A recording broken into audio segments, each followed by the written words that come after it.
All right, welcome all. I believe, let's see, we have 15 people. I'm assuming that's everyone we expect.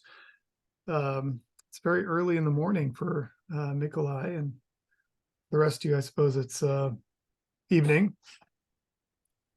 So welcome to Core Academy, our inaugural attempt at doing a full explication of the kernel of Urbit, of kernel space, of what that means, of getting into the runtime, the compiler, the parser, all these other wonderful parts. Now, we kind of debated for a while what was the right approach to bring us into this. It's clear that, towards the end of this, we're going to be spending a lot of time on veins in particular, and we will spend some time talking about the runtime. We're gonna focus our attention on var rather than Aries at this point, because Aries is still evolving and because I don't know Aries as well yet, although I probably will by the end of the year. And so at the beginning, you have this problem of two competing approaches that I call the garage approach versus the clean room approach. And so the garage approach is basically saying, let's dive in, get our hands dirty with code and building things and seeing how things are built and sort of work our way backwards to Nock. And I think this works well for Hoon School. We debated doing it here, and then ultimately we decided on the clean room approach, which is to start with Nock. So today's lesson is essentially Nock. And then we're going to get into next time, the next two times, into how Hoon is built as a language, how it compiles, parses and compiles itself to Nock, how it proceeds through that. So today we have a rather, I suppose, a modest set of objectives we'd like to hit. We're going to start off doing a deep dive through Nock itself and looking at the Nock rules 0 through 11. We're going to spend a lot of time looking at hints, which most of the time to most of you probably means jets, but there's a lot of other things you can do with hints as you're working with them. And then we're going to talk about fake Nock 12, that there's a fake Nock rule, what this means, how it actually works, how a scry works, how we deal with the things that are going on with that. So fundamentally, when we approach Urbit as a project, the way that people have historically separated this is there's Urbit ID and there's Urbit OS. And Urbit ID has been this system of identities that is embodied in Azimuth. And to some extent, you can sort of interact with Urbit ID without recourse to Urbit OS, barring layer 2 rollup, that kind of thing. But Azimuth is a public key infrastructure, and it's sort of its own coherent whole. Urbit OS, on the other hand, is the attempt to build an operating system upon the ramifications that follow from defining everything in terms of Nock. Nock has been described a lot of particular ways. A Pico Lisp, for instance. A lot of the characteristics of Hoon and of Urbit as a system are derived directly from the affordances of Nock, and at least one of the compound Nock rules feels like it's voiced very closely to the needs of Hoon as a language. I'm talking about Nock 9 there. But Nock from the very beginning, if we start with Nock rule 0, it makes a decision that is very different from the decisions that most of standard von Neumann machine computing has made historically, which is that Nock orients the world around a binary tree rather than a linear array. And so structurally, the way that it thinks about and builds things is going to feel very different to you than the way that processing in C or something that any language that sort of feels more like Turing tape like you're processing through a list of operations. Nock tends to feel different from that. Now, if we look at the actual Nock spec, so starting off with Nock 4K here, we have a number of definitions at the top of this. It needs to lay some interpretive ground before we can actually define the rules. Like, what do we actually mean when we say certain things? So some of these are basically trivial statements. This is to evaluate a Nock, right? Like there's some formula or subject formula A. We're going to evaluate it with a star or a tar in front of it. Line 8 here is essentially defining that when we have cells to the right, we're going to elide the square brackets in order to make this more readable. We have the definitions of what, right? So is something a cell or is it an atom? You'll see that this is similar to what ket and what pat in Hoon, which essentially is just directly realizing this decision here. You'll note at this point we have not actually defined 0 is true and 1 is false, right? This notorious design decision in the past. We are essentially deferring the increment operator on the set here.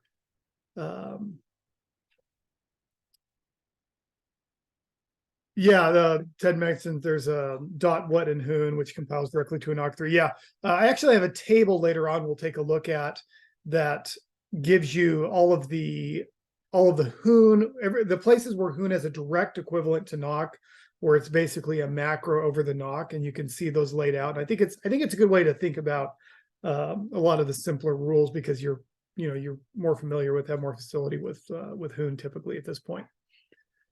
So increment is not distributed across cell entries, but it does apply to individual values.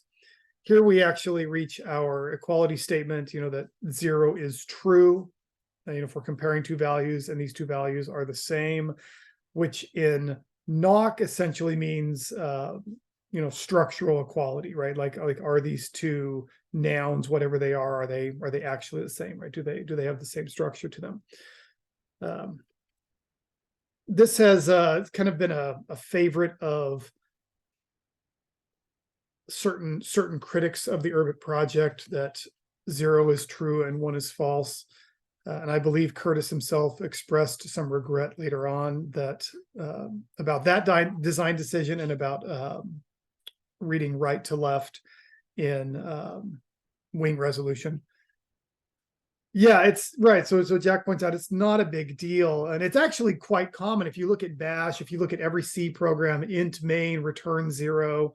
It's actually more common than people think about if they're not just embedding it in Boolean logic when they look at these statements. All right, the next few statements that we have here are defining our tree structure here, where slot 1 refers to the entire noun, slot 2 refers to the head of the noun, slot 3 refers to the tail of the noun, and then we are able to sort of concisely define the subsequent children. The first child of 2 is 2 plus 2 is 4, and the second child of 2 is 2 plus 2 plus 1 is 5, and so forth. Not a lot to say there because you're accustomed to it, you're adapted to it. Hacks defines what it means to replace one part of one noun with another noun. If you go back and look at the earlier versions of Nock, we have versions of Nock back to 13 Kelvin. And if you look at the history and some of the changes that were made, the way that it thinks about editing nouns is one of the biggest things that's evolved. So it seems to be pretty concise now. Ted, do you remember when 5K was decremented to 4K? Is that like 2018? Yeah, I think it was 2018. Okay. Do you remember why? Yeah, it's because Paul Driver, Fodwick Radful, he had been doing a lot of work on interpreters, and So there are a couple of semantic changes made between 5 and 4. One was adding the Nock 10, because basically if you don't use the Nock 10 operator to edit a noun, then what you have to do is you have to have the Hoon compiler generate an autocons, the complex autocons that has all the pieces of the noun that didn't change. And if you do that, then interpreters can't tell the difference very easily between, like, were you just editing this noun or were you like trying to make a new noun? And so losing that intent, then he was, his interpreter was trying to reconstruct that intent, and it was hard. He's like, why don't we just preserve it? Right. So that was for performance primarily. And the second one was another small change to equality testing, where until Kelvin 4 and Nock, you had to, if you wrote an interpreter for the Nock 5 equality check, then you had to support running a single formula that returned a pair and then comparing the head and tail of that pair, as opposed to now it's enforced that you can only have a pair of formulas, and then you have to compare the result of one to the result of another, and that's also makes it easier for interpreter writers. Okay. Yeah, that's why that stuck out to me, because I remember this was one of the big changes that was made with Nock 4K was introducing and I guess clarifying and expanding exactly what was meant by this editing of values here. Yeah, just Nock had no concept of editing a noun until Nock 4K. Okay. Let's see. I think it's a great change, and Anton didn't like it, but I think it like completes the calling convention also, because it, like, even just in Hoon, it makes it so that you can implement slum, which is the and do it very succinctly. Like they call it something that like calls untyped Nock from Hoon, calls a gate, and that whole calling convention, which is a Nock 10 of a Nock 9, or rather a Nock 9 of a Nock 10. That's now expressible very succinctly in Nock, which I think is really good. Mm-hmm. So at base, what we're saying with these statements here is replace address A of, if we actually, I don't like this first one because the way it's using A and B is different than it is in the later ones. This is what's verbatim from there. I think that would be clearer, because then we're using BC the same way in both those cases there. Replace address A of C with value B, and then a formal expression of that deals with the fact that you might be talking about the head or the tail at some particular result there. Yeah, let's see. There was a question in the chat about the A plus A stuff. Basically, what that's doing for you is that if you have a tree value A, then its children are going to be A plus A and A plus A plus 1, right? Like numerically, if this is node 17, then you know that the children are going to be 34 and 35. That's what's being expressed by that. All right, and then I'm going to defer comment on this rule for a moment, but we're gonna start playing with this now. All right, let's see how well this table translates into. Oh, gross! That's terrible.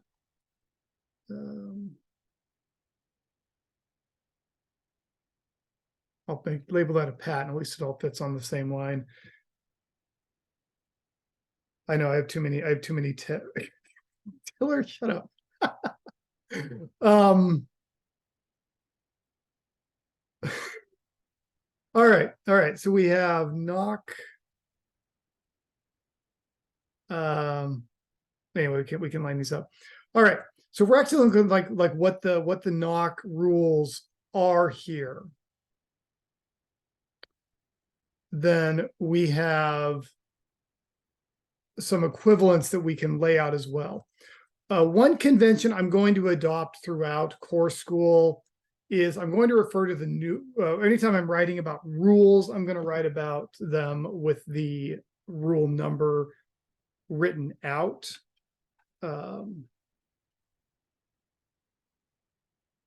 And so this is just because when I was making notes on this originally, I was also having to distinguish Kelvin versions for things. So anytime you see me write this, I'm talking about Nock rule 4. Let's see, you mean this one? Hey, that does give me a nice window there. Thank you, Matt. All right. So the quick version of these is that Nock 0 is our address at slot. And what we are going to be working through and doing as we work with Nock 0, Hoon is going to generate different kinds of labels for things, faces, addresses, and so forth. And ultimately, these all resolve down to a Nock 0 in which we are locating some value inside of our tree. Now, in Nock terms, so let's say I'm going to use a standard tree for this. Let's try that. Yeah, okay. So I'm going to use a standard tree for this with a 1, 2, 3, 4 as the children farther down. And so if I am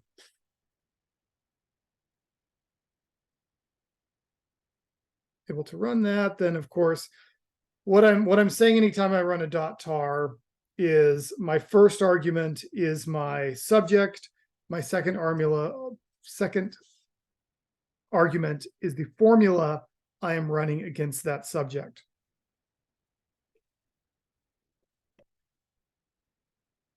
And so in this case, what this means is that I'm applying rule 0 with formula, with address to this, which retrieves all of the head of the top noun, which is of course the cell 1, 2. Other than this being very mechanical and digging into it, there's not a lot to say here. We should be able to gain some facility with reading these quickly and even in predicting what's going on there. So if I change this to a 4, what's the answer I'm going to get out of it? So I do a Nock 0 with 4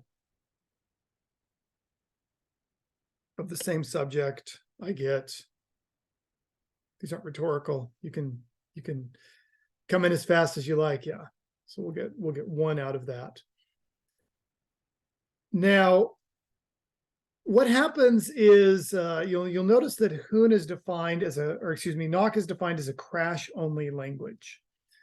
If you go, look at the spec, then this is part of the description that's in there. Yet we're able to actually run operations in the dojo and have them crash and yet still have the system be able to do this. What's happening from Urbit, Arvo's perspective, the entire system's perspective, is that these operations that we're running inside of Gall, inside of Dojo, are being run through a higher level Nock interpreter on top of the system. And that Nock interpreter, when it crashes, it generates a signal that then the system is able to use to give you a useful message, like a stack trace going back up, rather than just crash and refuse to process some particular value here. That is called mock. And so if I were to pass mock this same information here, mock wants its format to be a little bit different. So mock is going to accept a cell whose head is the subject and whose tail is the value here. And then you have to give it I think I need 2 of those. Yeah. You have to give it a type to calculate against to make that work. I don't know. Ted, do you remember what the final argument, this COM-SIG is to mock? I've only seen COM-SIG in any of the docs that I've worked with mock. I'm sure it turns out COM-SIG. ComSig means the type of sig, right? Right. Which means, so it's a gate, it's a mold gate for sig, which means that it's a gate that always returns sig no matter what you pass it. So a gate that always returns sig is useful as a scry gate, right? Like a dummy scry handler gate. So that's, right. So Mock takes in subject formula and a scry gate. So that's an empty scry gate that always returns null. Yeah. There's another one, I think, that there's another arm that you don't have to pass the scry gate into. I don't remember which one it is. Is it Mink? Mink, maybe. No, I think Mink also takes this. Mink also takes the scry gate, I'm pretty sure. I don't know. There's a whole stack of these. There's Mook. Yeah, there's also Mute. Yeah, I know. Yeah. We will not have to get terribly deep into these. We'll look at them a little bit more later today and then tomorrow, next week. But you'll notice that when Mock gives you back, it gives you a head tagged value, and it can have a 0, a 1, or a 2. 0 being success and 1 or 2 being particular cases of crashes that lets it decide what to do with the fact that you crash. So if I'm trying to access a value that doesn't exist in this tree, it crashes. Mock is telling me this information, then letting me decide what to do with it. In the case that I'm actually running it through .tar, then the dojo picks this up and decides to tell me just simply that whatever hoon I had typed crashed. It failed to process. Essentially the same operation is here. And actually, one interesting thing, if you look at the expansion of Zap Zap as a rune using Zap Tiz, the default crash is to try to look at the 0th slot of a tree, right? Which doesn't exist, guaranteed to crash. All right. Sarpin Lapflix asks, wouldn't ComSig mean the scrygate actually always crashes? Well, it's a mold. I guess what we'd have to do then is pass it a. No, you're right. It would always crash. It's just the value of unless you pass it sig, right, as the request, but otherwise it'll crash. You're right. So sorry, I was wrong. It's not something that always returns sig. It's something that can only return sig, but it only does that if the input is also sig. So yeah, it's just a dummy gate. It lets you stub it out enough to actually run things here, is what's going on.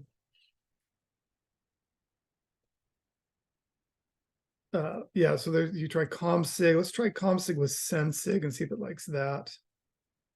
Yeah, so if I pass it sig or constant sig as an argument, then it succeeds, but otherwise it fails. Yeah, so okay.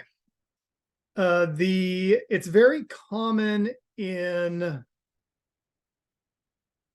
Nock. We're gonna as we look at some Nock expressions generated, as we know more things than 0.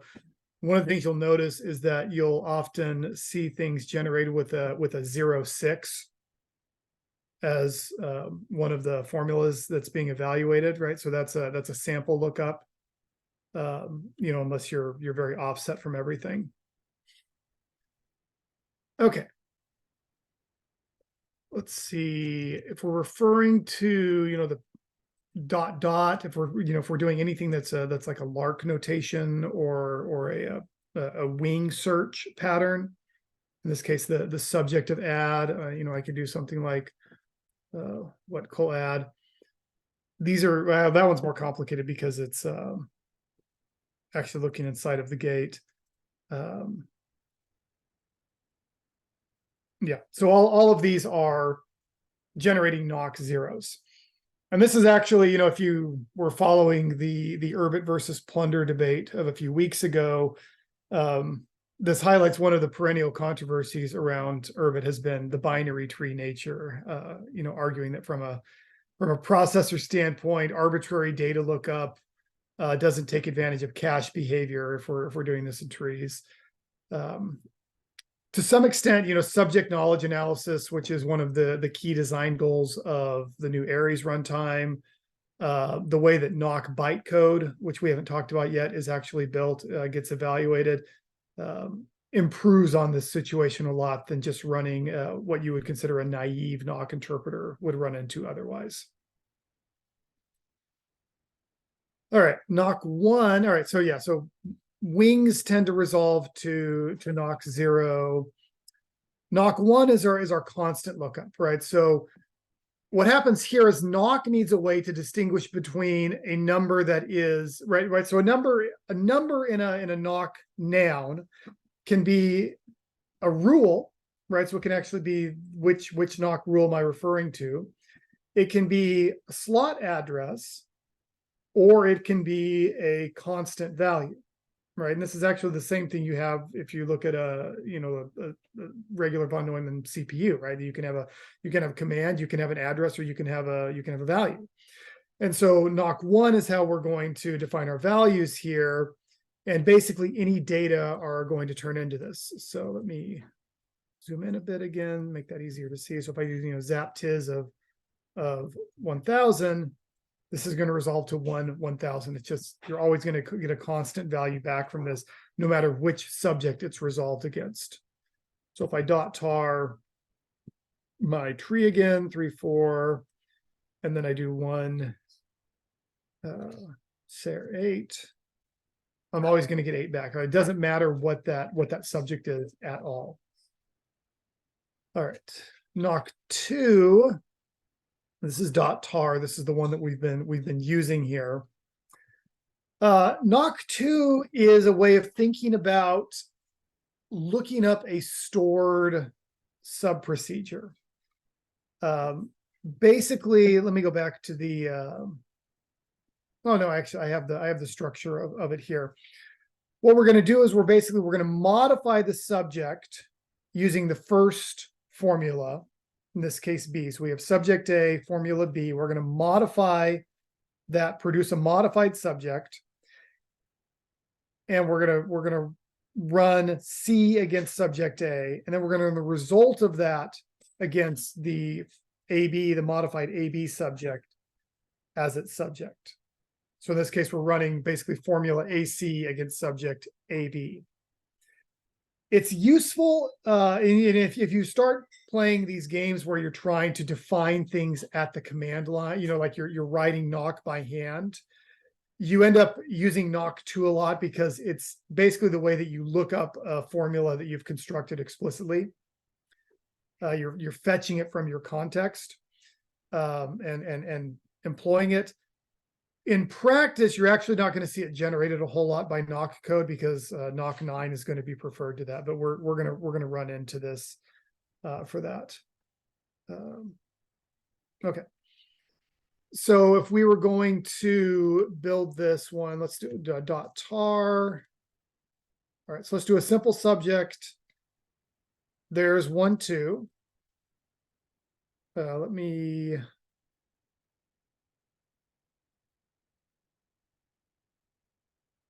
All right, so I'm given a subject, 1, 2.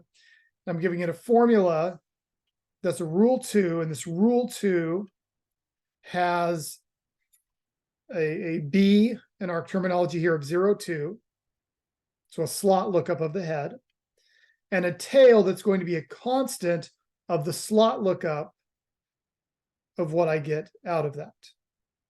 So basically, so I run that, I get a 1 back because I'm looking up the head, and then I'm returning the constant value that's located at 0, 1. And if I were simplifying this out, I could write it this way: collapse those parentheses out. I kind of prefer at this point to keep the brackets in there. So what I'm saying in so many steps is I'm saying resolve 0, 2. This is my first subject. This is my AB, resolves to 1. Then I need to resolve the subject 1, 2, 1, 0, 1. And this resolves to the formula 0, 1. So I'm taking the constant of the 0, 1 resolved against subject 1, 2. And then I am evaluating the resulting formula, which is 1, 0, 1, to retrieve the value 1.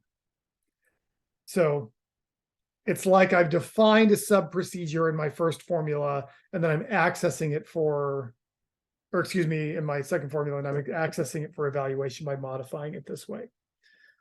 So if you go through, I've got some suggested exercises. The main homework for this part of it is going to be build a Nock interpreter in Hoon, just for 0 to 5, because you can build the compound ones pretty straightforwardly out of those. But what if you're going to like actually try to build an addition gate or a decrement gate or something by hand, then you'll find yourself using Nock 2 more frequently for that. Nock 3 is pretty straightforward. What does this distinction? Is it a cell or is it an atom? Does the formula as applied to the subject resolve to a cell? Is basically the way you'd put that. So this is not quite the same as a whatcat or whatpat. It's a little bit simpler than that. So, if I have let's do 3, 4. All right. So if I do a 3 of 0, 1, what should that resolve for to me?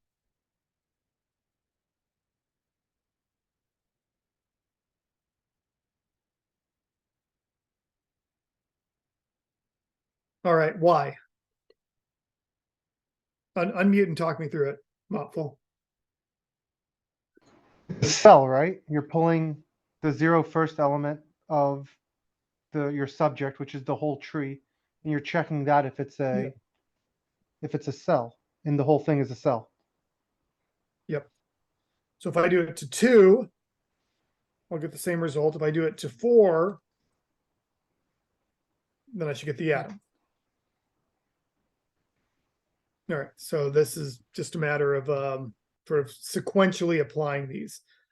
As I've worked through Nock over a while, I really strongly prefer to actually keep these when I'm thinking actively about like what the structure of a formula is. I think that stripping these out tends to obscure information a little bit more when you're trying to reason about what that's actually saying.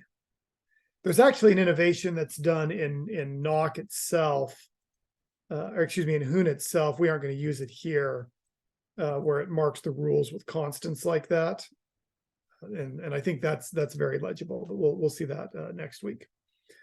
All right, Nock 4 is increment. Not a whole lot to say about that. It has to resolve against a lookup in the subject. So if I'm going to give it a more complicated subject here, I have to look up a particular value inside of that subject for that to resolve. Nock 4 is basically always paired with a constant lookup. So I guess you might be able to construct an example where,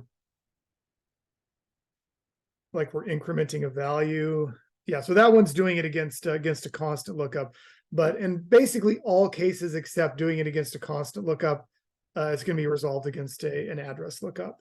So 4, 0 is a very common pattern when you look at raw code. All right, Nock 5 is equality, or 2 nouns as resolved against the subject identical as compared to Nock, not Hoon. We use .tis as a shorthand all the time, but this leads to some interesting results because we are capable of getting answers like this. And from the pure Hoon perspective, this kind of doesn't make sense, right?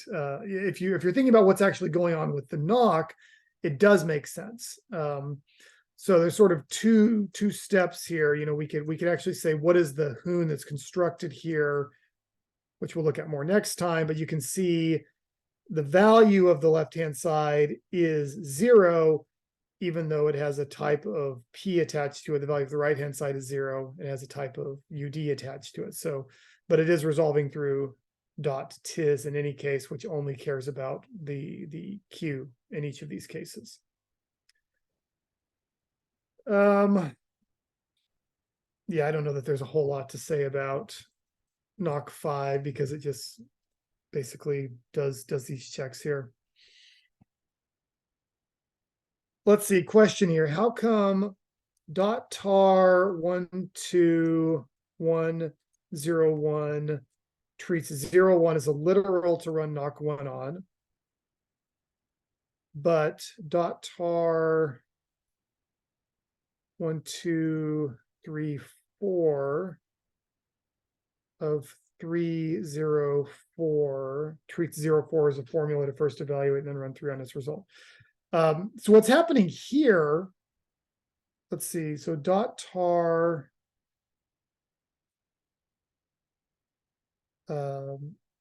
this is producing a constant. This is never resolving as a wing lookup. In this case, one is simply returning a constant of its right-hand side, no matter what that right-hand side is. It sort of doesn't resolve into that formula more when it hits that one. Ted, is there anything to add about that? Clarification there? Sorry, about what? Oh, just the Trent's question was, why is this 01 not resolving to 1,2, and this 04 is resolving to the particular value? So he's saying, like, why is this not resolving to a 01 lookup? And my answer is because the one sort of freezes everything to its right. Yeah, like the way that Nock gets evaluated, like if you look at the formula, you have to look at the very first part of the formula, like the left-handmost side, and you can see that from the spec. You know, it first, the interpreter dispatches first on the head of the formula, which in this case is a 1, and so then anything that comes after a 1 is just a constant, so it doesn't matter what it is. So this is what's called, I believe, applicative order of evaluation. Haskell uses the other one, which is called normal order, which is confusing because it's not very normal. But yeah, like the Nock goes top down in the way it executes, as opposed to bottom up. And so the definition of Nock 3 is when you encounter a Nock 3, first do the wing evaluation of what it's given, and then distinguish if it's a cell or not. That's what this Yeah. tar here is doing for you. Like Nock 1 doesn't have a tar. Okay, It's never evaluating. got it. But yeah, it'll, with Nock 3, the interpreter will see, okay, this is a Nock 3. And then, so whatever comes after the 3 must be a formula. I'll run the formula against the subject and then check whether the result is an atom or so. Okay, cool. Thanks. Sure. All right. Compound rules. Let's see. Let's go back to, let's turn that off. Somewhere here I had, okay. All right, so that gets us through the basic parts of Nock. And then we have these more complicated mnemonic rules that make it easier for the interpreter to write adequate code, essentially, right? These do macroize down, basically down to other patterns, but they do give you some affordances for constructing and reasoning about code better. You know, as has been discussed in some other contexts, Hoon is not, you know, the Hoon compiler is not really an optimizing compiler. It's sort of a macro assembly language in a sense over Nock. And so having some places in Nock to grab these sorts of common operations like conditionals, composition, invocation, and so forth is more straightforward. Let's see. Joie asks, how does .tar correspond to Nock 2? It only has 2 children. Well, Nock 2,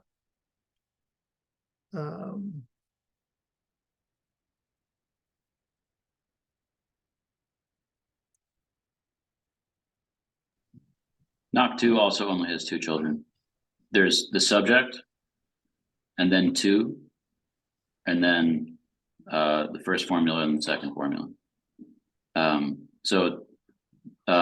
Every Hoon expression compiles to a Nock formula, so not a full Nock expression. So that A, that's at the beginning of all those Nock, evaluations, like on the left, the patterns there. That A is the subject. So, and the result of compiling any Hoon expression is going to be whatever comes after the A.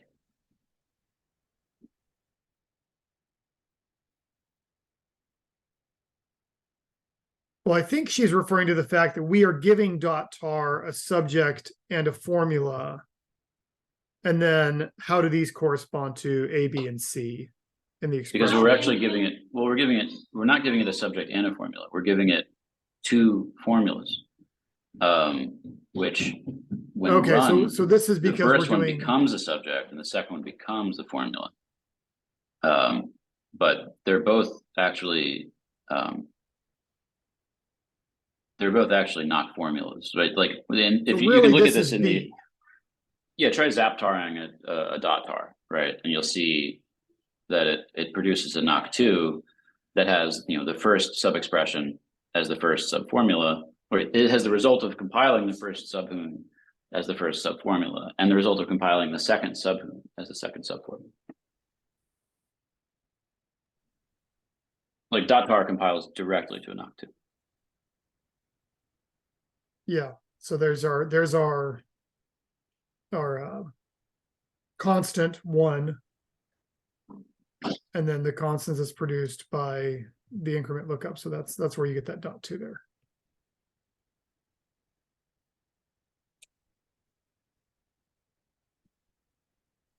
I don't know what you mean by attaches a constant in front of B here. Like this constant right here is this. And then this constant is whatever the product of running this is, I guess. You can actually do some weird things too with this. Like you can provide it like dot as a subject. I better not do.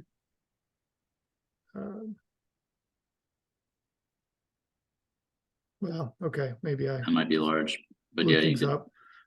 you could tiz less something small and then do that. And then do the dot tar. Or that way.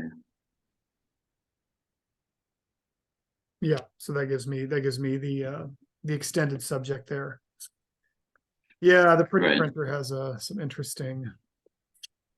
And I would try like zaptizing that whole thing to show like what that compiles to. Zaptiz. Same key. Yep.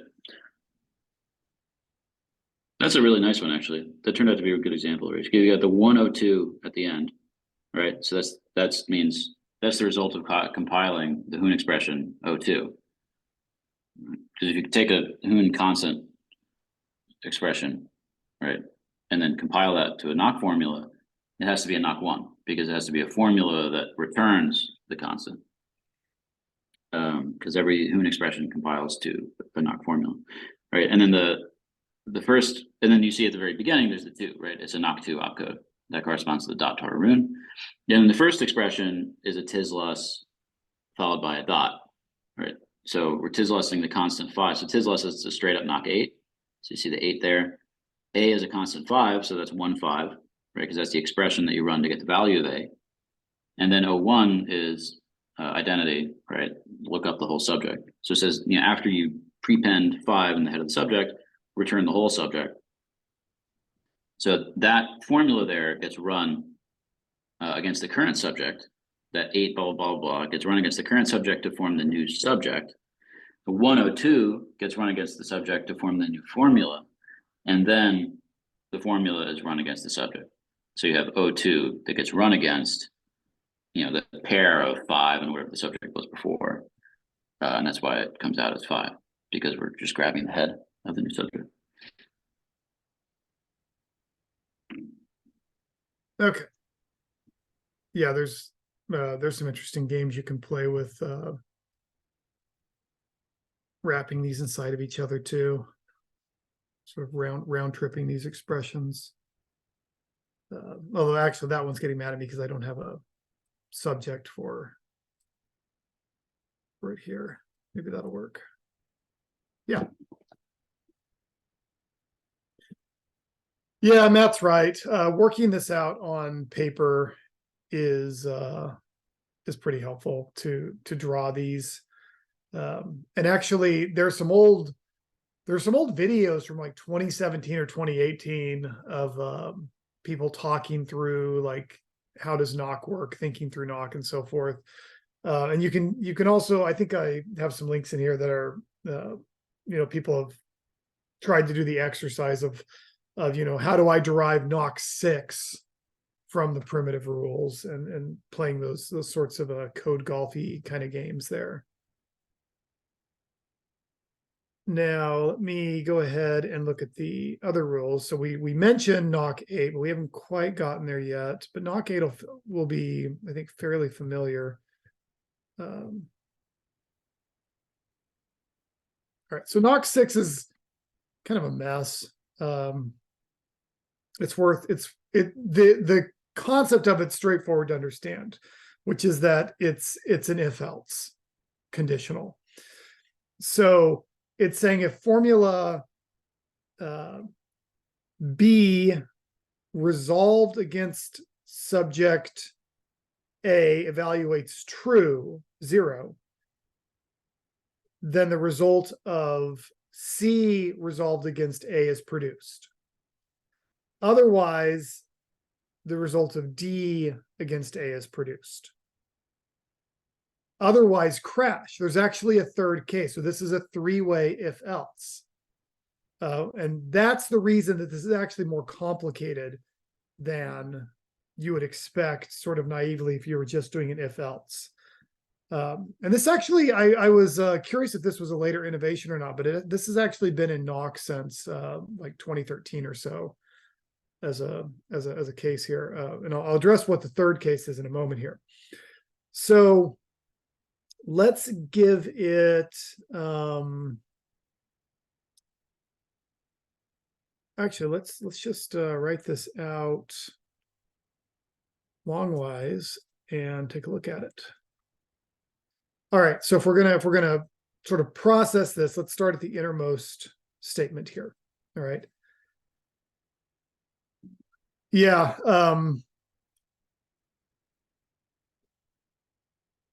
So we're evaluating the increment, evaluate F against S, then increment it twice. Okay. So if B resolved against A is supposed to produce a 0 or a 1, which is our, the thing that we're testing on, then if we increment it twice, what do we get? We get a 2 or a 3 out of this. These end up being slot addresses into the rule 0 immediately preceding it. It's kind of a funny way of setting this. Then we're doing a lookup in the subject 2, 3 right here. What we're guaranteeing is that we either have 2 from 0 or 3 from 1, not any other possible answer from F. So we're excluding that you've, done a calculation and you've gotten an answer that resolved to 2 or 3 or to a cell or to something else. So this whole clause at the end here is doing this check and making sure that you're actually getting a 0 or a 1. You're getting a standard true or a standard false and not any other case. It's kind of a clever little bit of code here, even if it is like kind of a dense piece. Then the result of that is a 2 or a 3. So you're going to look up C or D and resolve that against subject A. That part's kind of more straightforward. Like once you have the 2 or the 3, you're going to look up the head or the tail and resolve that against subject A.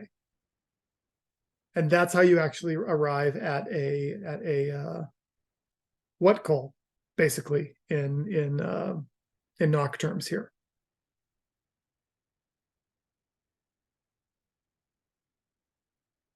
Yeah, rare instance of Nock adding safety rails. It sort of makes you wonder, like, what was the case that they were talking through early on that made them say, actually, we need to make sure that this is correct. Because like I say, this is in Nock 13 Kelvin. Like, this goes all the way back. But this was being thought about. There's some interesting things to think about here too. Like, if you were going to write a wet dot, if you're going to switch the cases, what would you change? Right, so if you wanted wet dot instead of wet col, what would you change in this formula?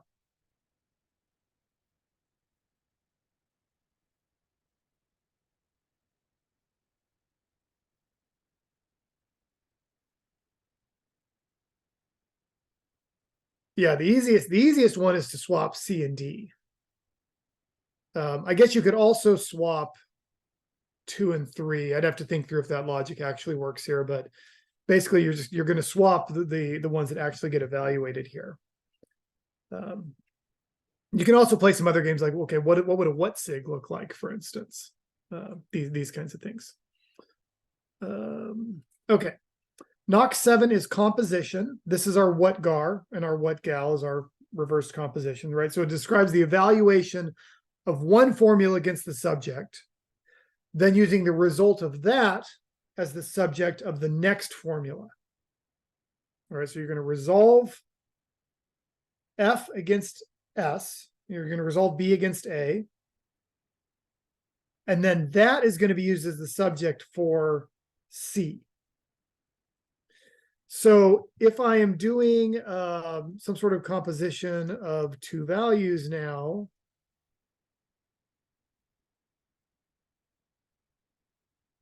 yeah, this is tis, not what. My bad.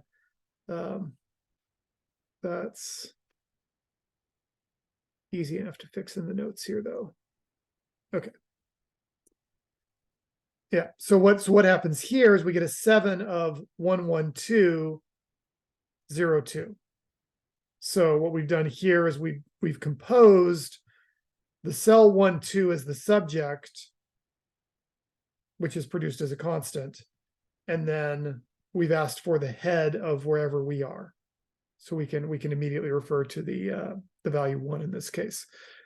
Yeah, so if I run this, should just give me 1. Nock 8 is essentially all of the tis runes. Tisless is the most fundamental of these. In practice, people tend to use tisfaz today. I like tisfaz. I think it's a good, clean user space pattern. Tishep, Tisket probably resolves through this one way or another. Actually, I don't know if Tisket would. Tismic, Tisbar is the bunt one. All of those would. And so what you're doing in these cases is you are, you're pinning a value into the subject. So you're taking a value B, resolving it into the subject, and then you're able to resolve resolve C against that extended subject in that case. So let's see, zap tis of tisless of 5 hep.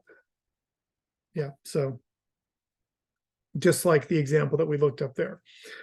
Right, so one of the interesting ramifications of this is that, as we saw with my 7 example a moment ago, we actually don't even need faces in whom, right? We can refer to a value entirely using Lark notation after it's been defined. And you'll see this at various points in kernel space where it is inconvenient to get a face from something, like, you have some sort of complex expression, you're getting a noun back. Actually, this didn't end up in the final version, but there was an example. Amadeo, do you remember the example that I ended up having to use the hep by itself to get the head of a value that I'd gotten back out of a trap, I believe it was? For the ND Ray, Was it for the ND Ray stuff? I think so. I forgot exactly what it was. It was like It was somewhere where I needed the head coming out of a trap, and so I had to I had no face to attach to it, so I had to refer to it using Lark notation. yeah. Yeah, I think it was for Lagoon. All right. Nock 9 is an important one for us. So what Nock 9 is saying here, basically this is invoking a closure or a compute over some association of code and data.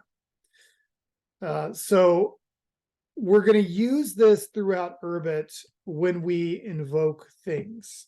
This is the pattern that is basically pulling an arm, inside of a core is what this looks like. And any arm in a core is accessed through a Nock 9. If we're going to call like decrement, we're going to, so we'll zap tis dec 1. So what it does here, this is pretty interesting. Actually, let me show you the original. All right, so this is decrement as a gate, right? So here's the definition of decrement. We've got a sigfaz, so a Nock 12. We have a bartiz, a sigcab. We've got all sorts of things going on inside of decrement here. And yet when I use decrement, the code that I get out of this is a lot simpler than the code you'd expect to be produced by this gate. And it doesn't include things like a Nock 12 at the head here. And so what's actually being said in the in this statement here is it's saying, let's look at this 9 right here first. This is the outer 9 call. And so the subject of this call is this 8 this extension that's happening before you. And we're going to try and resolve this against that.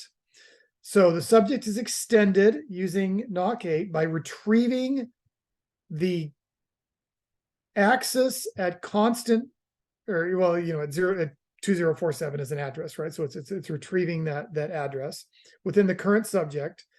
Then it's grabbing the noun at slot 2398 within that with the Nock 9. So it's what it is it knows where dec is. It knows where decrement is, and it says grab dec.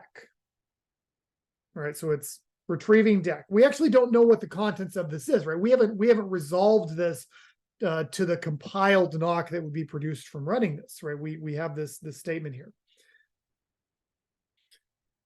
So we've extended the namespace by going and pulling out this core and bringing it here. So, this pattern of like 9-2 or whatever is a very common idiom in Nock. It means, we're going to invoke the battery of a core that we've just received. So then this formula that we're going to do this against is this clause that's over here. So we're saying use the battery of the second Nock 9, which is this 02 here, that has a constant 1 and fired inside a lookup of the payload, right? So we're 03, we're looking up our payload here. And we're going to do that via Nock 7, which gets us our sample here. And then there's some, I guess that 6 gets us an if-else clause in that case. And then slot 2 is accessed, which refers to the battery and the subject receives this point. That's what we have down here.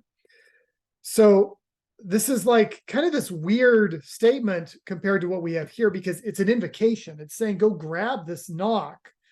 And then in the pattern that we emphasize in Hoon School, but I don't think you really understand until you start to get deeper into this, we're going to slot in, we're going to edit. That's what this Nock 10 is doing. We're going to edit the core that we just pulled. We're going to edit the sample, and then we're going to fire it all with a 2.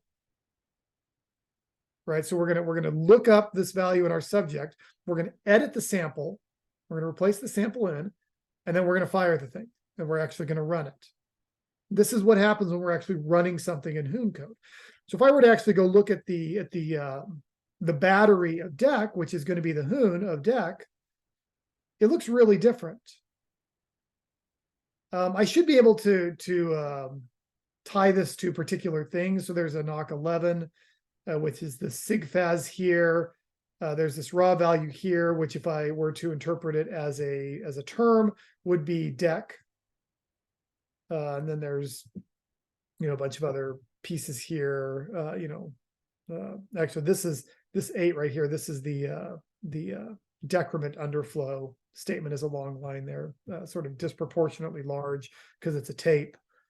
The whole picture of what's going on there. But like what we have then is the pattern that you're going to see with Nock, which is kind of cool, is that the invocation looks very different from the actual contents of the Nock, right? Like, so you have this battery, but when you describe its actual use, we're saying, we're going to go get it.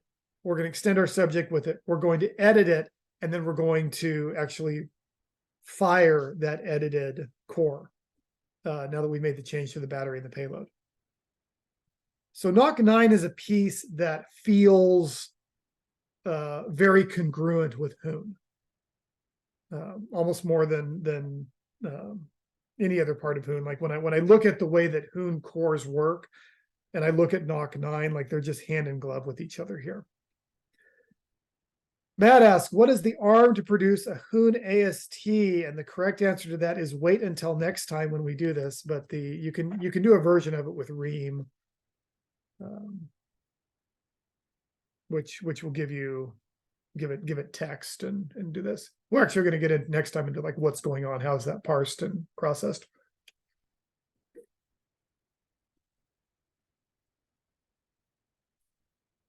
All right.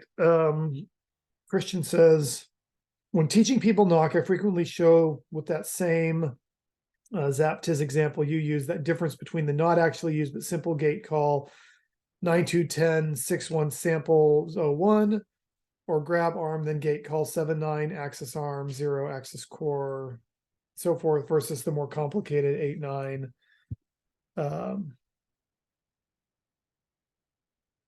So I get where you're seeing this one. Where's the 7-9 example that you're talking about in the second part of your comment there coming from? The 7-9, it appears in sort of like different contexts. I noticed that like I think like there's certain sort of detections that the compiler does that compiles it differently. But like and it'll like sort of like macro like it'll sort of simplify the formula there. But the first one is like, okay, like the subject is the gate you're calling. The latter two, like the gate you're calling is like some arm and some core in the subject. But then like the second one is like, okay, you're just fitting a constant in to the sample, and so you can just use like a Nock 7. Whereas like the latter one is what it all like expands to in practice. And so the second one also is like never actually compiled to. It's only the third that it like actually compiles to in practice. But like the second one is like, yeah, it's a constant sample. So like you just have like the Nock 1, like where like you have like the Nock 10, 6, 1, blah, blah, blah. And the last one, it's like, okay, so we're going to pin the gate to the subject, and then we're going to evaluate the sample against, evaluate a formula to generate the sample against the tail, having pinned the gate to the subject. And then the battery that we actually, evaluate the arm on is then the O2 at the end, because that's the gate that we just pinned. I will have to watch for that and see if I can guess where the compiler is actually doing that then. Let's see. Sidney Madrid asks, why again does Zaptiz deck 1 not include the deck battery we see with HEP call deck? Because this is actually not saying directly. This will get into some of the way that Hoon is interpreted when we start running it next time, but here we sort of haven't resolved this all the way. Like we haven't actually done the lookup we've said structurally, okay, there is a lookup, and this is the editing and everything that we'll do when we actually run this statement. So this is sort of unevaluated knock. And then when it builds the formula and actually runs it, it will carry out the knock 9 lookup. And at that point, it will grab the battery from, Hepcol deck at that point.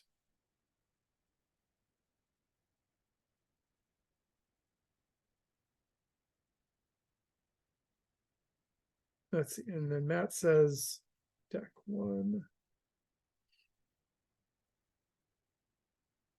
Matt says, can we try to produce the battery with the knock? I guess what we could try is zap tis deck 1 like this. And that'll run it. I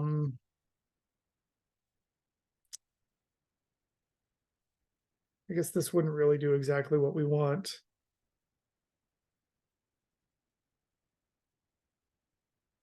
Yeah, I don't know. Ted, is there a way to get the knock, like evaluate the knock one step further, like actually make that knock 9 resolve? Make the knock 9 resolve. Which knock 9? The There are 2 of them, right? in this case, the subject lookup, like grab deck. So Matt's question was, can we actually make this grab the battery and insert the battery here? Yeah, you can. Hepcol deck will get you the battery. Mm-hmm. Then you can make that to knock to see it. Right, because if you run deck, right, if you just run deck, and what that does is it produces it, calls a knock 9 out of the standard library to grab you a gate, right? So the result of that is a gate. So if you take the result of running deck and then grab the head of that, then that's the buck arm, which is a formula. So you can do hepcol deck. Now note that hep.deck doesn't work, because that means the head of hep.deck means the head of the core that contains the deck arm, which is just the first layer of the Hoon standard library. And so if you do hep.deck, that won't print, or it'll print really slowly, because that's going to print the whole battery of that core. Actually didn't do too bad, I think, because we're so close to the top at this point. Okay. In any case, hepcol deck is what you want to grab the battery. Right, but his question is not even. It's sort of like, can we actually? You can do Tislus force deck this statement to evaluate such that battery is inserted here in the knock formula we see. The battery is inserted? Well, like this is a battery lookup. You want to see the battery in the formula? I was just asking about the knock to produce the battery, which is. I mean, this is sort of like for the zap it's sort of like OpenAP, where it's sort of like, can you do like a first pass resolution? But I don't actually know how you do that in Nock. You could include a zaptiz expression. Yeah, that's all inside of the zaptiz expression thing. Actually, no, never mind. Don't put that. I tried some zaptiz inside of zaptiz. It didn't get us anywhere. That wouldn't work, because it would just print the whole call to the compiler. Never mind. Wait, what are you trying to get again? I was just it's just sort of, can we evaluate this into Nock without evaluating the rest of the line? I think is kind of the question. Like, can we actually get this lookup? Yeah, I mean, you can do just a .tar dot, and then just copy and paste that. Yeah, that might do it. But I think also hepcol.deck would work. Yeah, hepcol deck, right? I think it would be like hepcol.col deck, because I think hepcol deck might actually get you the That's exactly the same. It is. I You could do remember hep. having weird experiences there, like where like maybe You it'll can- actually give me the battery of the parent core or something. So hep dot dec, or if you do hep col dot dot dec, that's the parent core, right? Dot dot Okay, dec okay. is the parent core, and there's a shorthand there, which is just dec. If it's in that position, then dec is the same as dot dot dec. Like basically, if you have a wing where it's foo.bar.baz, anything other than the first element of the wing, if it's an arm name, then then it'll just refer to the core that contains that arm. So if you do foo.bar.baz and bar is an arm and a core, then it's the same as doing foo dot bar dot baz. And the reason for this basically is that cores that are in your stack, right, that are just like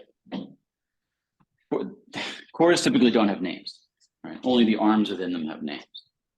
And so if you want to refer to the core itself, the standard way to do that in Hoon is to say, the core that contains this particular arm. Because you can look up the arm.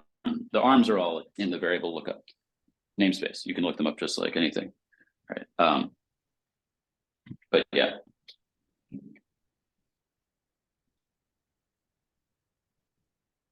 Okay. But does that make sense to people?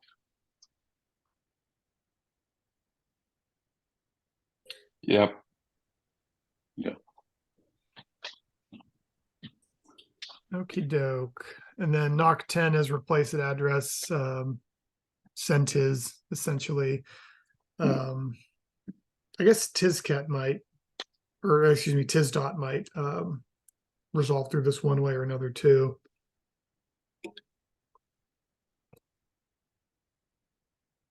And then Nock 11 is where things start to get big again. There's a lot to say about Nock 11. There's a lot to say about Nock 9, but Nock 11 is hints, right? So all of your sig runes process through this.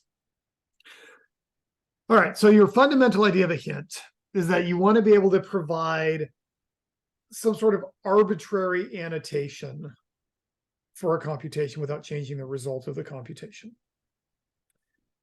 And in practice, this means that we can signal things to a hypothetical runtime that would produce an operational side effect that is something that Nock just doesn't know about. So you can have these hints that are dynamic or static. They're calculated or they're just constants. And they're calculated in Nock, but they basically don't have any direct consequence. I mean, they can crash, so you actually have to compute them, but you can just throw it away, right? So if you're writing a completely naive Nock interpreter that wants to operate, Arvo at the speed of a snail, you don't have to jet anything. You don't have to have any runtime hints at all. It just has to be able to accept input, and presumably, you'll have some way of detecting output in that case, but you don't have to do anything with hints, right? Like hints are completely optional. This also means you can do interesting things like you can just do raw hints that don't mean anything. And it's not like the system cares, right? Like foo is a raw hint that I made up and it doesn't mean anything to the system. And so whatever, the system just throws it away. If I give it a named hint, something that it knows about, like bout, which is the timer, how long does something take, then, in this case, it gives me a side effect of output. Now, strictly speaking, of course, input and output are, output is a side effect for a functional language. And so different functional languages have had different kludgy ways sort of dealing with this fact. And so Urbit's way essentially is hinting. And so jets are a subset of hinting, but they are not all of hinting. So, all right, so I said there's dynamic hints, there's static hints. All right, so we have, all right, so a dynamic hint means in the terminology we had right here, I've got actually two of these here with Nock 11. We calculate AC, we calculate AD, which is the child, the continuation term, and we take the result at the child, or the tail, I should say, not the child, the tail, and we throw away the head. We calculate C, formula C against A, and we throw it away. We do nothing with it. And then the other cases, we calculate it. And I'm actually wondering if I think it's butchering part of my table there, because I think this should also be in that line. Nope, that's just stuff that's later on. Okay. All right. Okay, so a couple of questions. Nikolai asked, does the hint have to be an atom? So there's two forms of Nock 11. Let's go back up here, right? So I can give Nock 11 a hint that is a cell BC, and then I calculate D, I calculate the tail and continue. So if I give it a cell, I get a dynamic hint. If I give it an atom, then I'm calculating a static hint. That's your result. That's your consequence here. So a static hint would be I'm simply directly specifying it. So like bout that I did right here, which is a timer, is a static hint. So if I were to zap tis that, I guess, yeah, there we go. So this is an 11. The foo that I just wrote is right here, and then produce the constant 0 is what's going on here. So the runtime may pick this up. If it's a registered hint, there's going to be a table of jet registrations we'll talk about in a moment. Then it may trigger an appropriate side effect. So what you can actually think of this is if you're passing in a static hint, it's a key to a hash map in the interpreter that can then do whatever it needs. And then it throws away that value. Like foo doesn't mean anything other than the fact that I'm signaling it to do something. Bout only meant time it. Right. So if I were to run that same code, bout, then it does have the side effect of timing everything in the runtime, not in, who doesn't know about this, and then it spits that value back out. This is actually becoming interesting because right now there's meme is supposed to tell you things about your memory usage. I guess that's some sort of representation of my road in some sense. That's kind of neat. And so what's happening with meme is that it's a signal to the runtime to calculate your memory arena, like what's on your stack, what's on your heap, everything that's going on with your memory arena. This is like mass. So if I run bar mass, then I get all this information about memory usage.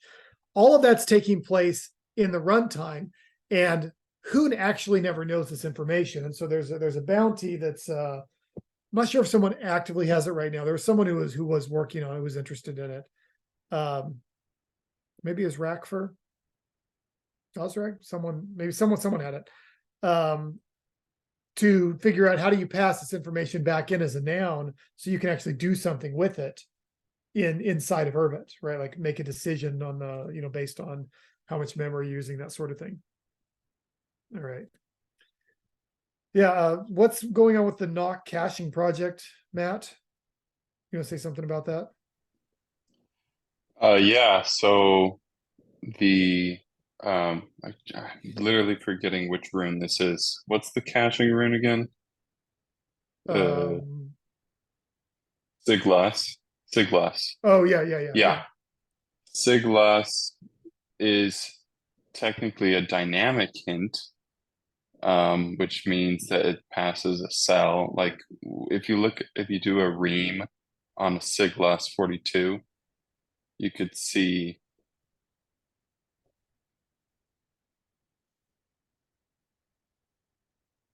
What is aptiz of it?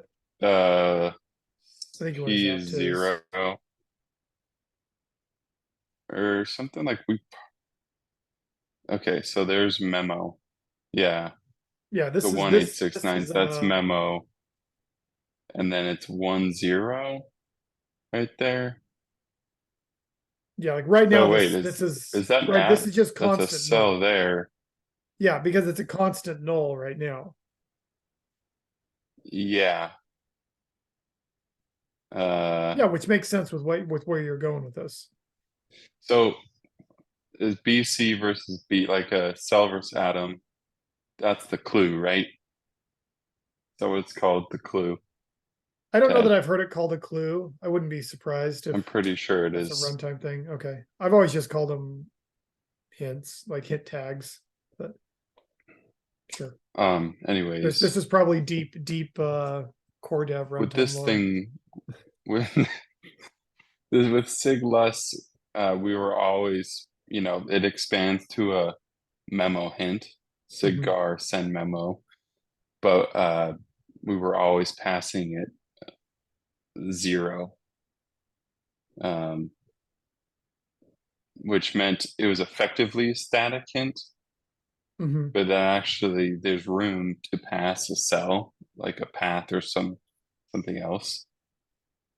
And so it's like, while changing the clue doesn't actually change the result of the computation, right? You, on the runtime side, you can still use that clue to change behavior over there. And in the case of SIGLUS, what that meant was we were targeting a persistent cache versus a transient cache. So try the SIGGAR send memo dot cell and then faz foo sir. So like this is an example. So you see it still works. But Because it doesn't mean anything to the the Hoon runtime compiler, now. right? It doesn't mean anything to the runtime, but that's a dynamic hint. That the Hoon compiler, I guess, already has the memo hint implemented as something that accepts a dynamic hint. So you can pass that in without error. It doesn't change anything on the runtime side. Yeah. But yeah. Nikolai says, so the mass numbers of memory usage, are they actually printed by the runtime? Yeah, it's in the runtime. Let's see. Oops, that was the wrong window to So paste that so in. why would you want to calculate something and throw it away?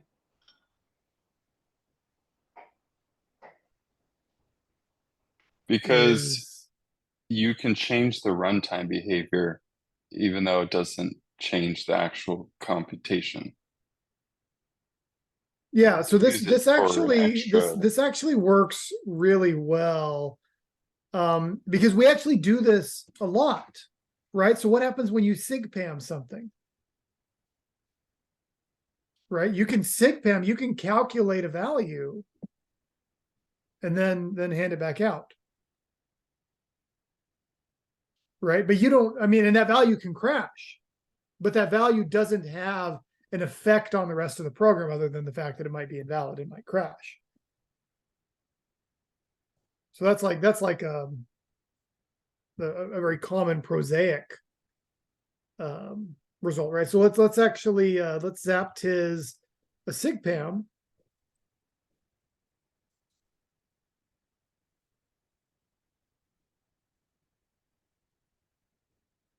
Actually came out quite long there.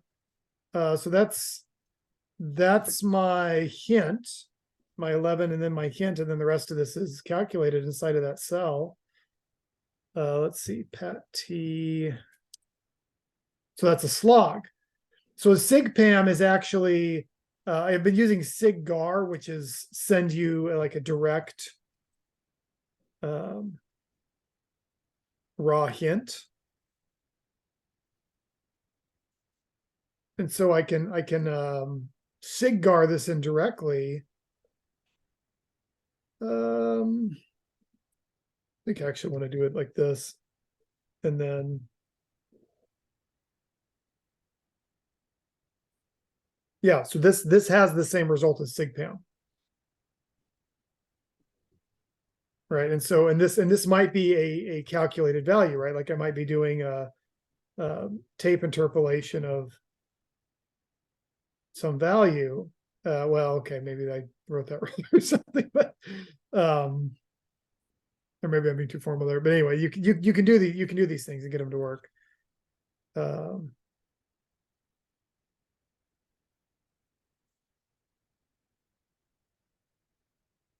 don't know why it's mad about that tape interpolation. Neil, Yeah. is Oh, that it's because it's fair to supposed to be say a that- chord. Okay. It's a chord. That's why. It doesn't know what to do with a tape. That's why. Yeah, see. Yeah, so you want these clues, right? And so if I'm looking at like here's my list of if you go look at the runtime, you can see the list of raw hints that can be emitted. Some of these are wrapped, and some of these are raw. Yeah, so what I'm actually doing if I'm specifying a number here is I'm specifying the debug level. And then if you go higher than 4, it doesn't mean anything to it. So that's if I sigpam gar, that's actually resolving to this this raw slog like that. There's also this weird syntax that you only see in raw hints with dots and slashes and stuff. It's like it's its own thing. So Neil, quick So question. could you say, Oh, sorry, go ahead, Matt. Are you still there, Matt? I said, don't no, go ahead. I was just going to ask Neil, these, when you put the dots in here, this is like when you have a dynamic hint. So like bout by itself is just a static hint, but one of these is a dynamic hint, like the slog that you've been using. Yeah, slog is a dynamic hint. I mean, I can pass a slog without any information, but it doesn't have any effect, right? Mm-hmm. And so you specify that in Hoon via this dot syntax. Like, yeah, because it all has to sort of go in as a unit to the runtime. Gotcha. Is why, like there's an example I have here that's like this, which won't work directly because side isn't. This is from the kernel code. Side isn't defined, of course, but we're actually doing like leaf faz and then the value to construct this. Like it's a weird constructive syntax. It's interesting. All right, thank you. So it kind of feels like you're staring into a very ancient Hoon. Like you guys remember when you used to define values like that in Hoon with Tislas? They like curly braces too, right? Yeah, and there were curly, but yeah. This is like pre-2020 Hoon. Anyway. All right, Thank so you. yeah, we have was there another question there? No, just a thanks. Okay. Yeah, so there's a whole list of them. The important ones I mark with a star. So about we use for timing things. Fast is jets. So anything that we're doing with a sigcent or a sigfaz goes through a fast hint. There's a number of these that are either superseded or completely undocumented, or like this one is actually in Nock.c. It says it's unused, but if you go poke around, you can find that it actually does correspond to sigtiz, for instance. So there's some weird edge cases that probably need to get cleaned up in this here. Profiling hit counter. Oh, I didn't mean to change my window there. X-ray's neat. X-ray's a really cool one. X-ray shows you the let's see, I thought I had a good example of X-ray.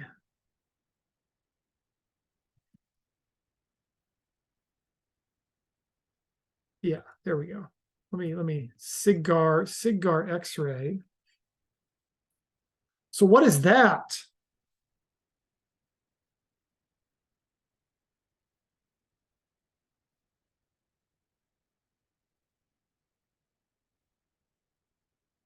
Anyone actually looked at code that looks like this? Run into this before? I know Matt has. This is what it's like looking at the Hoon standard library for the first time. The bytecode, right? This is the Nock bytecode. I remember playing with it when it first dropped. Yeah. We're actually not going to get into it. The short thing is that the VM doesn't actually execute Nock directly from the noun form of Nock. It produces a Nock-based bytecode, which is hopefully computationally efficient, and then runs that. And so this has actually been one of the focus of the Ares project, is like, how do you efficiently build executable Nock statements and so forth. All of that lives in Nock.c if you're interested in it, but for the most part, there's not really any reason for you to need to poke around in it and mess with it. Yeah, the rest of these, I don't really think there's a lot to say about them. They're there, they exist. The important one is fast. All right. So JETs are short for jet accelerated code. And of course, one of the problems with Nock is that it's formally correct, it's Turing complete, et cetera, blah, blah, blah. It doesn't mean that it's computationally efficient for every scenario. And so the solution to how do you correctly but quickly solve a problem in cases where that calculation is a bottleneck led to treating Nock as a specification of correctness rather than the algorithmic specification. So it allows you can specify an algorithm that gives you the same results, which should be more efficient than the pure Nock version, but doesn't run Nock. And so this is the whole JET system. And in practice, what we do is we find, oh gosh, where would even be I think I'm going to need to expand this back out and find like hoon.hoon or something here. We mark cores with these labels, which are sigfazes. And so if I were to zaptiz a sigfaz of add, and then just give it a child sig, then I get this whole hint structure here. And so that's a fast hint. And then the result of the fast hint is the constant, which in this case would be add. And that's this whole clause right here. And what this is doing is it's signaling that the current core, the core that's marked, can be replaced by an equivalent algorithm if that equivalent algorithm exists. So we could actually go through and mark everything with sigfazes, and it shouldn't really make a difference to the runtime, right? We can sigfaz things that for which JETs don't exist.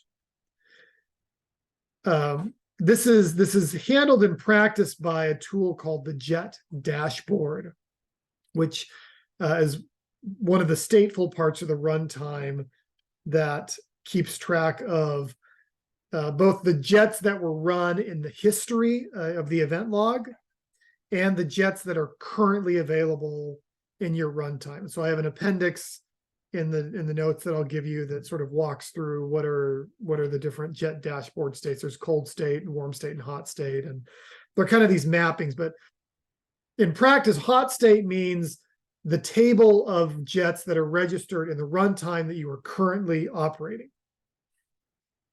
And so then this goes and looks up the value, pops in the value, unpacks the noun, does the calculation efficiently, however that case may be, and then passes the value back out and the runtime figures out how to get it back into Arvo at that point.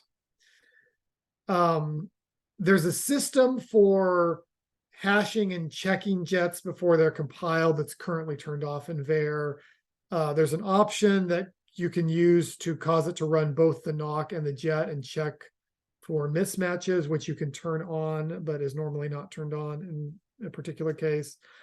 One consequence of jetted code is that you might have a jet mismatch, which we consider in a deterministic system to be a catastrophic failure. So that would be a case in which the jet produces different code than the Hoon expression. Nikolai actually dealt with one of these recently with Scott and Slaw, where he found that the Hoon was basically incorrectly handling some cases. And so now the Hoon has been corrected and the jets have been corrected, but they both have to push at the same time. So there's it has to wait for the Kelvin decrement and the next runtime version to go out together before those jets can be pushed. And so that corrects it's code that's not currently jetted, so there's not a jet mismatch. But if you were to push the jets in the runtime without also correcting the Hoon, then you would have a jet mismatch. So jets are compiled and linked directly into the Urbit runtime. They're only supplied for code in FAS/sys by convention.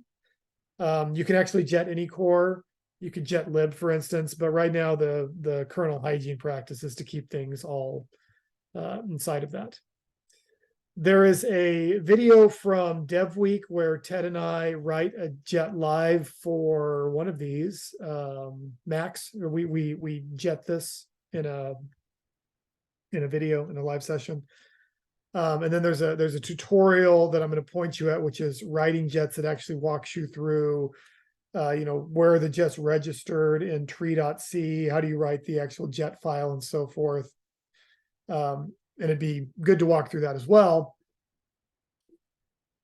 But we're going to take a look. We're gonna leave off Nock 11 now, and we're going to take a look at Nock 12. And of course, there is not a Nock 12. It doesn't exist. But if we were going to have a Nock 12, the way we would write it would be like this. There's our Nock 12. So the Hoon equivalent for this is a .ket. So anytime you do a scry, a .ket, you are running a fake Nock 12. Now, the reason we have to worry about this is that in a practical system, you have to be able to access values that may not be in your current subject, right? Like I may be down in some piece of code that doesn't really formally have access to, the secrets in jail, for instance, but I need them to complete what's going on. Now, if we just allowed arbitrary data lookups, then we would break some of the functional and referentially transparent nature of Hoon in a way that we don't like, because we've gone to all this work to build this functional as in language operating system. So the solution is to allow scries, but we treat them as a pure function mapping from a path, a unique path, to a response. And so we define a scry as a referentially transparent way of referring to data, which means that it's bound into the scry namespace. Something that we're locating through that is bound into the scry namespace. In practice in Gall, for instance, if we do subsequent scries, these scries with the same scry, asking for data at sendgx / pals, right? Like who are my current targets in pals, or my mutuals in pals. I'll get different answers back for the same scry. But what's actually happening is that the scry itself is a wrapped bit of information.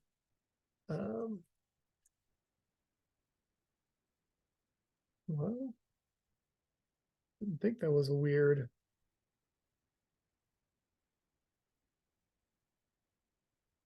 paste, but There we go. Okay.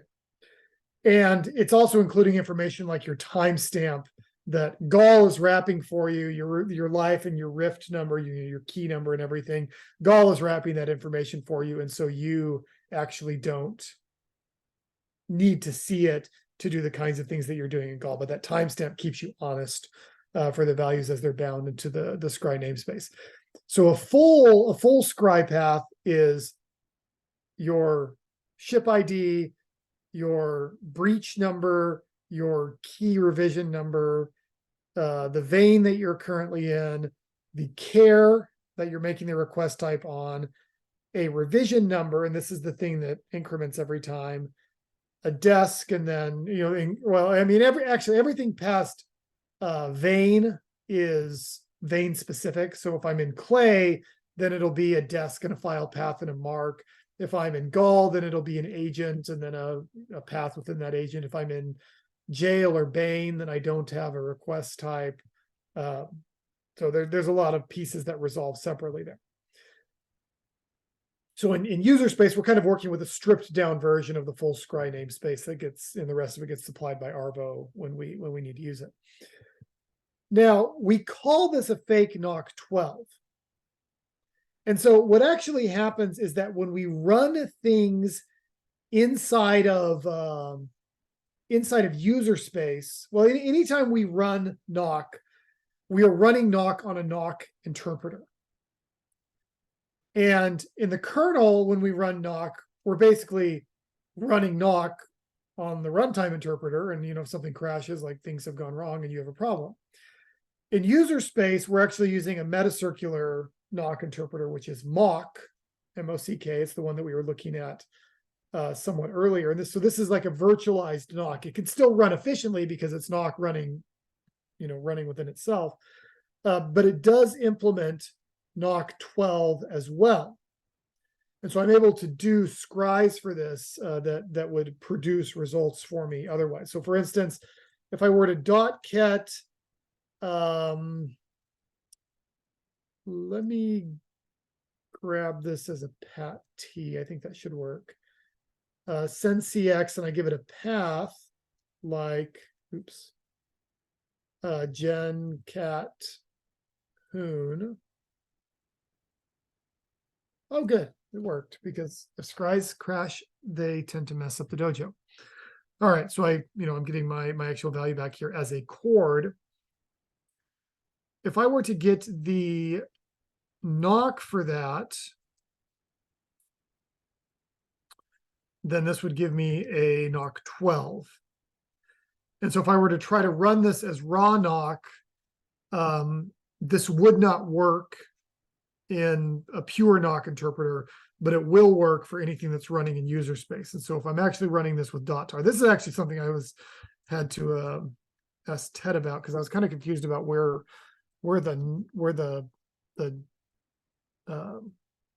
how .tar was resolving the Nock. So it turns out it's just accessing whatever interpreter is available in the context in which it's being evaluated. So here it is being interpreted by Mock, and so it's able to resolve a Nock 12 through that.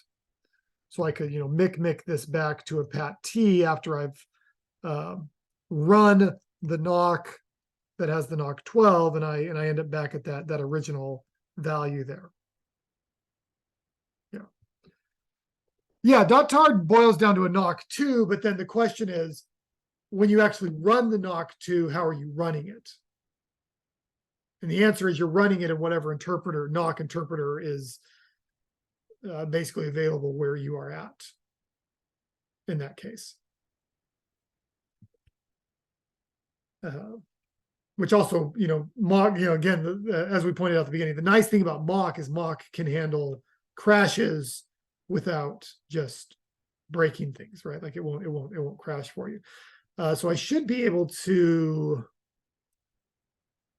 mock that statement too.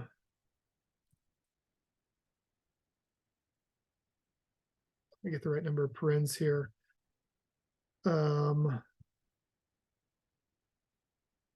Mock wants the config. It'll do that. It needs subject. Let's see if it'll take dot for me here.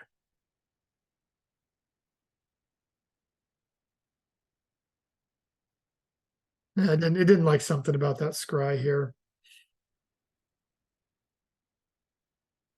Yeah, .tar can resolve .ket here because it's using the Hoon version of Nock and not a strictly compliant Nock interpreter. Oh, I just ran into the example we were talking about earlier. Why did this crash? What is ComSig for? It's not a SIG. It's not a SIG. Yeah, ComSig is the scry resolution gate, which I actually don't have here for mock. I'd have to go figure out what the scry resolution gate that Arvo is using is to resolve it. So I can resolve it through this, but I actually don't have an example ready to hand of that. All right. Christian says one thing that's slightly annoying, which is why Dojo unlinks with a bad scry. There's a PR where, yeah. So if you get a bad scry, then you can lose your history if things crash. I didn't get a bad scry. It actually crashed on mock, so it didn't break me here, but yes. I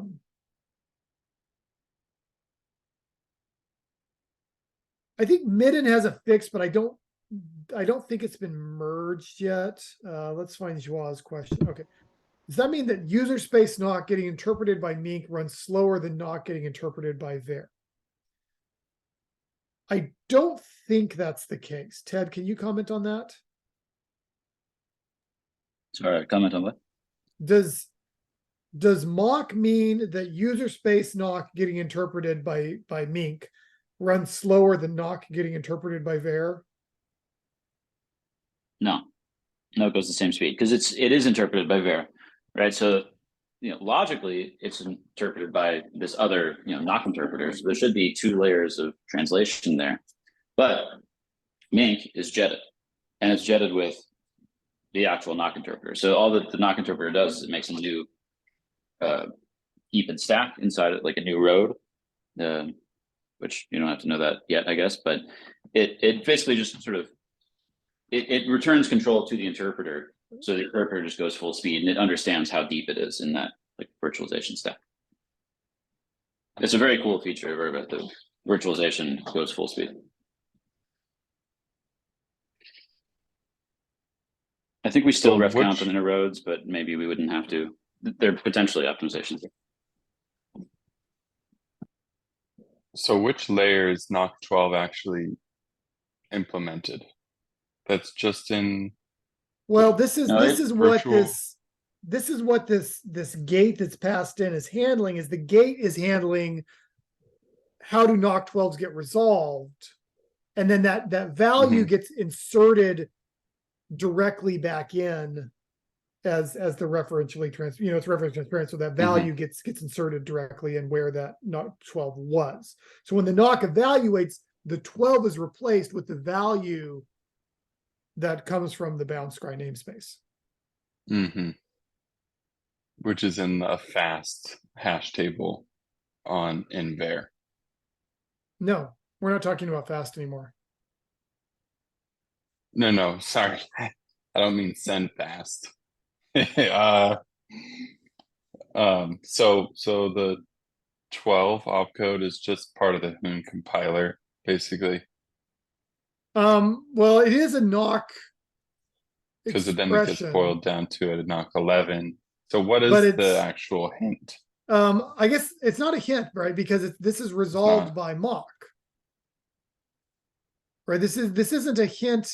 This is purely an Arvo side operation. Right. Nock 11 it becomes a 11, doesn't it? No. Doesn't Nock I mean, I guess 12... some of them might, but they don't have to.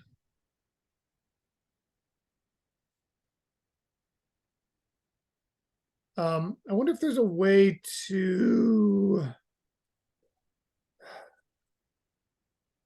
No, we run into the same problem here where we sort of can't like evaluate one layer into this. Or it'd actually be nice to like actually evaluate that 12 alone. But I guess if you evaluate the 12 alone, you actually get the entire statement because that is the .ket is the entire statement there. So I guess I'll bring up one point if I could, Neil.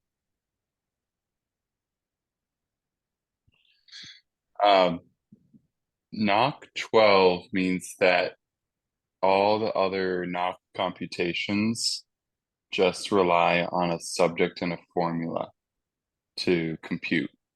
But the Nock 12 means that we need a subject, a formula, and a scry context.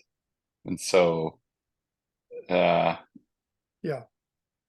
this is strange. Yeah, it's strange. That's what the gate would be here. Yeah. So Ted was saying that Fodwit, Ragful, Paul Driver is furious about this and is essentially proposing to remove Nock 12. And so there's a way to do that that I'm supposed to get out of him. I don't have an Yeah, opinion on that myself. Yeah. He has a point. I think it's worth experimenting with and seeing. The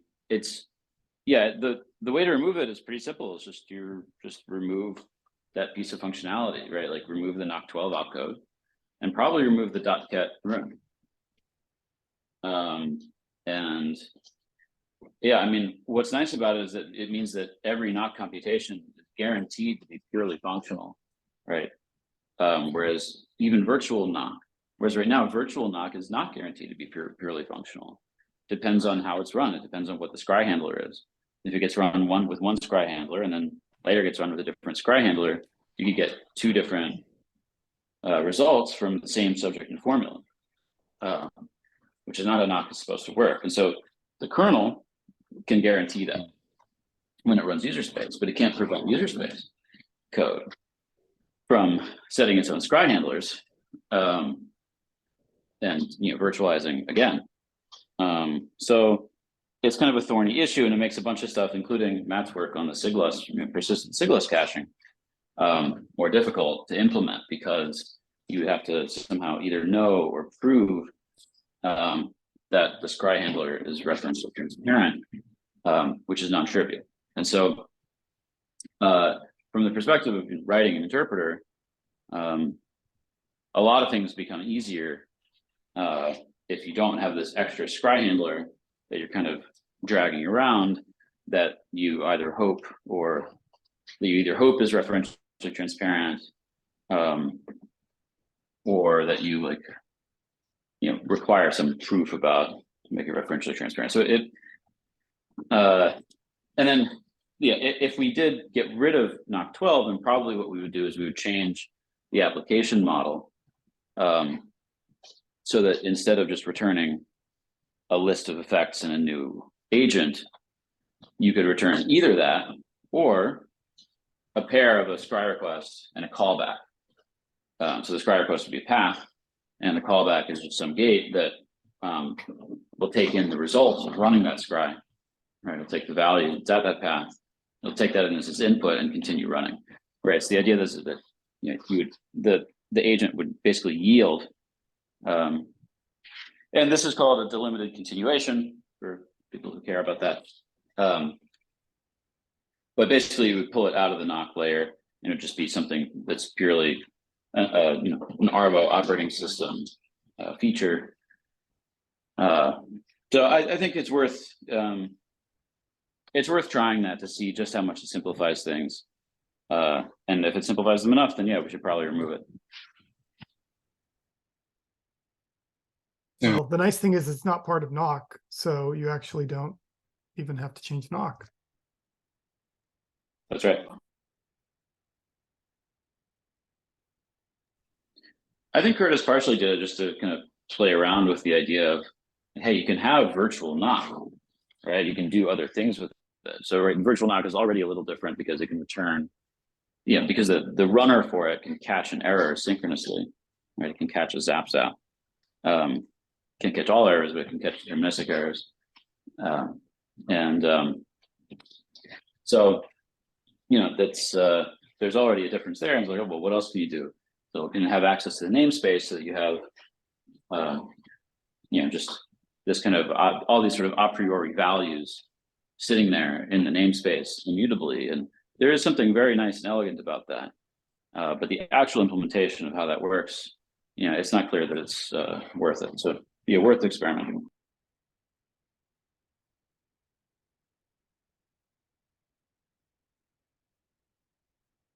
All right, we are about 2 hours in and we're doing pretty good. We're through almost everything I wanted to cover today. Wanted to talk about this Urbit lifecycle function right here. This is actually the core of Arvo. If you go look, this is instantiated directly in sys arvo.hoon, almost in this parsimonious of a way.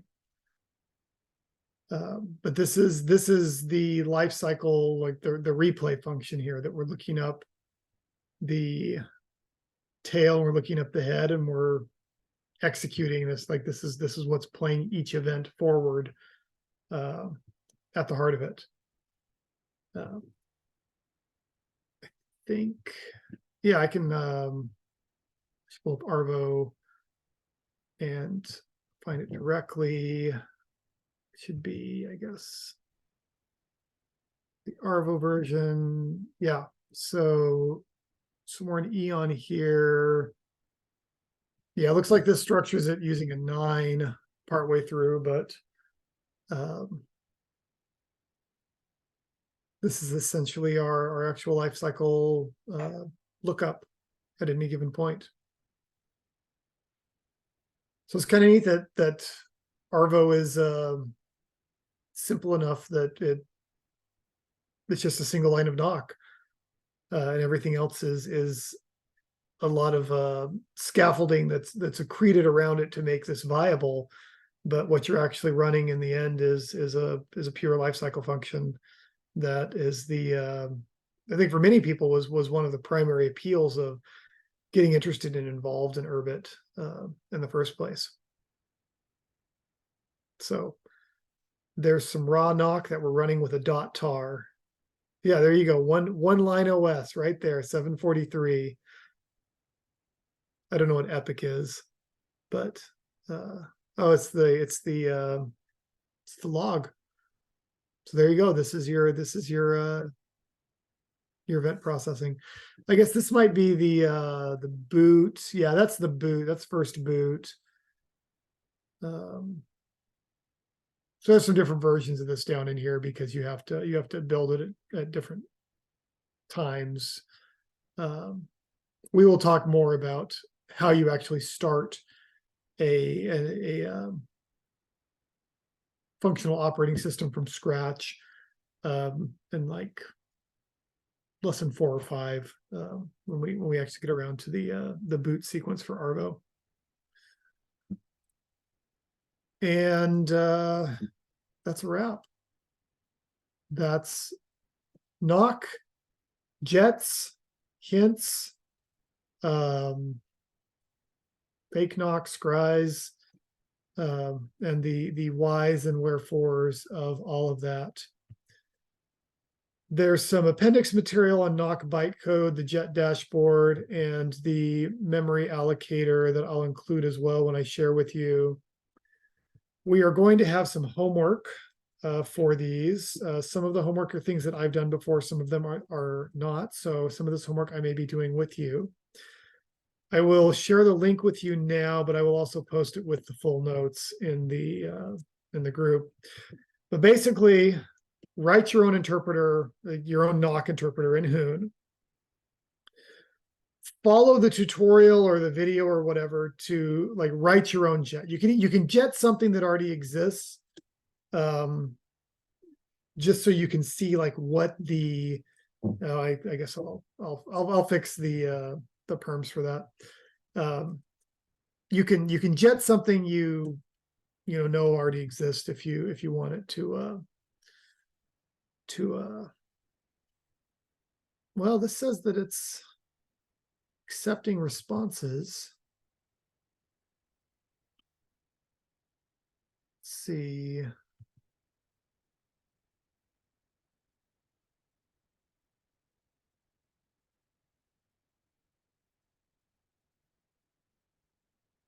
All right, I'll have to figure out why it's restricting. Oh, restrict. Okay, buried deep in it is a option for this. Okay, there you go. And I guess I better collect email addresses. Okay, there we go. All right, that's in there. And then there's an optional one. If you really want to dig around in Nock to compose something like a Nock decrement or an addition gate from scratch, just to see what it would feel like to write that kind of Nock directly. And there are a number of tutorials out there online that people have worked out on how to do this that you can check as well. But basically to get a feel for it. I think the payoff for this is that understanding Nock, like I said at the beginning, I think it does give you a lot of insight into why Urbit feels the way it does, why Hoon feels and behaves sometimes in ways that surprise you, surprise your intuitions from working on other systems. But it is an internally coherent, elegant way of thinking about composing a system and thinking about, okay, we're going to work in binary tree world. So what are the ramifications of that and so forth? Ted, you want to add anything, or otherwise we can drop it off there? Nope. All right. Sounds good.